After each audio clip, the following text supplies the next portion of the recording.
জুলাই গণঅভ্যুত্থানের পর জনগণের কাঙ্ক্ষিত লক্ষ্য পূরণে ব্যর্থ হয়েছে অন্তর্বর্তী সরকার। একথা বলেছেন বিপ্লবী ওয়ার্কার্স পার্টির সাধারণ সম্পাদক সাইফুল হক। দুপুরে কাকরাইলে দলীয় কার্যালয়ে আলোচনা সভায় তিনি বলেন, সরকার নির্বাচনের কথা বললেও ভোটের পরিবেশ অনিশ্চিত। ভঙ্গুর আইনশৃঙ্খলা পরিস্থিতিতে মানুষ নিরাপদে ভোট দিতে পারবে কিনা তা নিয়ে সংশয় রয়েছে। অন্তর্বর্তী সরকারের 1 বছর পূর্ণ হলেও জুলাই শহীদ ও আহতদের পরিবারগুলোকে এখনও পুনর্বাসন করা হয়নি।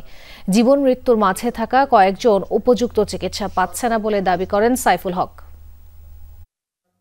বিপ্লবী ওয়ার্কার্স পার্টি এই অভ্যুত্থানে সবচেয়ে বেশি জীবন দিয়েছেন ছাত্র যুবকদের তুলনায় শ্রমজীবী মানুষ। কিন্তু এখনো পর্যন্ত শ্রমিকদের জীবন নিরাপদ হয়নি। শ্রমিকদের মজুরি এখনো কোনো মানবিক মজুরি এখনো পর্যন্ত নিশ্চিত হয়নি। এই সরকার যদি ফেল করে তার কিছু দায়িত্বভার আমাদের উপরে পড়বে। সেজন্য সরকার 33 নম্বর না পেলেও কয়েক নম্বর গ্রেস দিয়ে সরকারকে আমরা পাশ করিয়ে দিচ্ছি।